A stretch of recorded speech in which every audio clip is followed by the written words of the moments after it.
FantasySportFans.com. How is my fantasy sport fan nation out there doing? I want to talk to you right now, but first, introducing my co-pilot. How are you doing, sir? Hello. Who are you? That's all I got. What is your name, sir? Top 5 defenses. Your name is Top 5 Defenses? No, but we're going to tell you the top 5 defenses. Oh, okay. Well, just for your information, this is Corey, my co-pilot, and he's going to lay out number 1 for you. Seattle Seahawks. Can't go wrong with them. They've got an amazing cornerback duo. They have an amazing safety. They have a good defensive line. They kind of struggled a little bit towards the first of the season last year. But I guess in December, January, they put up double-digit fantasy points every single week. You got to go Seattle number 1. You know what? I have them number 1 on my list, too. Earl Thomas and the gang is just ruling the field, and they're just shutting down offenses left and right.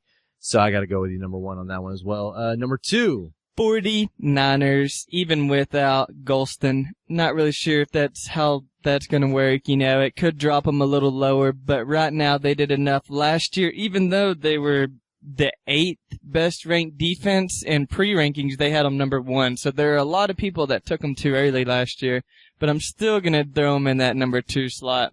I'm still going to, you know what, I'm putting them number 2 as well. You know, they've made some nice additions in free agency and they, you know, obviously, you know, as people have left, but, you know what, it doesn't really matter to me. You know, even with Deshaun Golson being gone, it doesn't matter. You know, 49ers defense, the Harbaugh being there. Patrick Willis. Yeah, exactly. Navarro Bowman.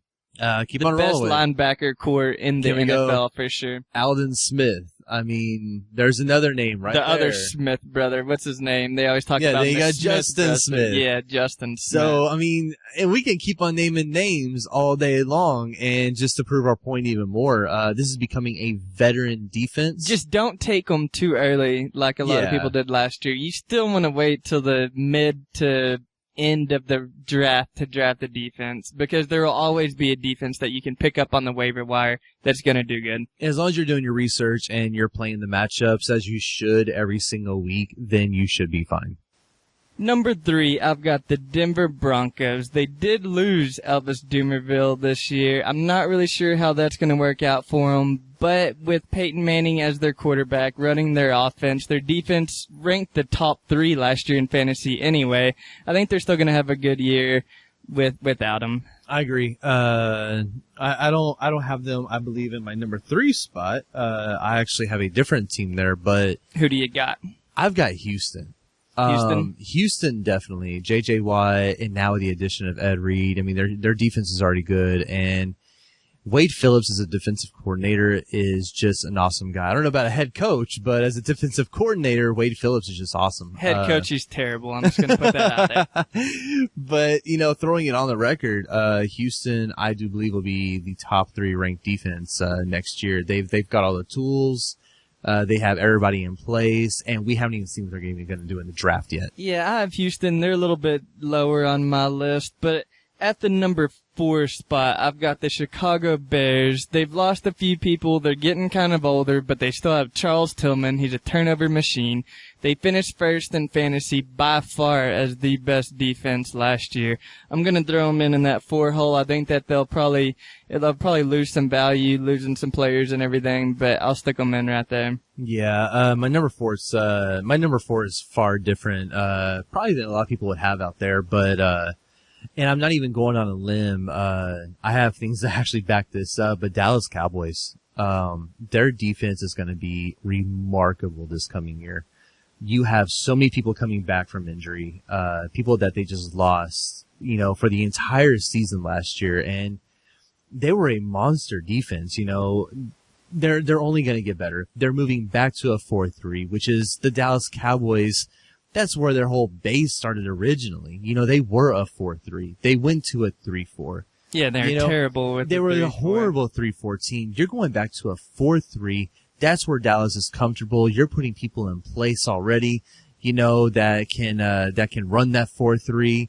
And let's just face it. I mean, when you're running a 4-3 in Dallas, it they can be a monster, and you have all-stars everywhere on this defense. I mean, I can name 5 off the top of my head right now. But, and now that you're putting DeMarcus Ware back in a 4-3, are you kidding me? Where he's going to rush the passer every down instead of going out, chasing receivers and everything. Exactly. And you got Brandon Carr back there. You got Maurice Claiborne. You got Sean Lee. I mean, the list goes on. And I'm just telling you, look for Dallas to be a power defense. Lane Kiffin is really just he's gonna take this sucker over. So watch out. All right, number 5, I've got the Texans. I believe you had them at number 3 in your 3 spot. I'm not really sure how well they're going to do this year. I know they finished probably 8th, 9th last year overall. Towards the end of the season, they started giving up quite a few points, but you can't deny J.J. Watt. They have a great defense. Obviously, you said it. Wade Phillips as their defensive coordinator. They should make the top 5 defense this year. Yeah, I agree. Obviously, I had them higher, but that's still not a bad spot for them. My number 5, I have somebody in there that you already have, Chicago, but I have them tied with Denver as well. And the reason why I have Chicago at a number 5 instead of higher, because obviously coming off the performance that they had this year, they should be a number 2 defense on my list. But however, because the culture is changing in Chicago, I haven't put all of my faith in them to say they're a solid number 1, 2, or 3. Well, they lost their defensive coordinator to Dallas. Exactly. So, and this is where I'm going at, even proving my point with Dallas, what I said a minute ago, but going back to Chicago, this is all I'm saying is that the culture has changed and is going to change as the offseason continues. And obviously heads are going to butt somewhere, but it happens, and it's just a transition process. My question is, how well are they going to transition? Obviously you have playmakers, like you just said, Charles Tillman, you have Julius Peppers there. My question is, can they be the elite defense to keep them from my number 5? Can they take me to say they're going to be the number 2? Yeah, I just don't know if I can have them that high. I don't either. And of course, Denver proving my point, just, as you said earlier, Denver is going to be a great defense. Even with the loss of Elvis Dumervil, it doesn't really matter. You have a great staff there. You have a great defense. You have veteran players, and they're only going to get better. So, that's my top 5. There you have it, fantasy sport fans. Our top 5. Check back. Hear the top 5 after the draft, after training camp. Make sure there's no key injuries. And thank you for listening. Hey, Seth here with FantasySportFans.com. Hey, be sure to enter your name and your email on our website to get instant access to our free beginner's guide of fantasy football. By subscribing, you will get free Fantasy Sport Fans updates, tips, and Fantasy Sport Fan news with no spam.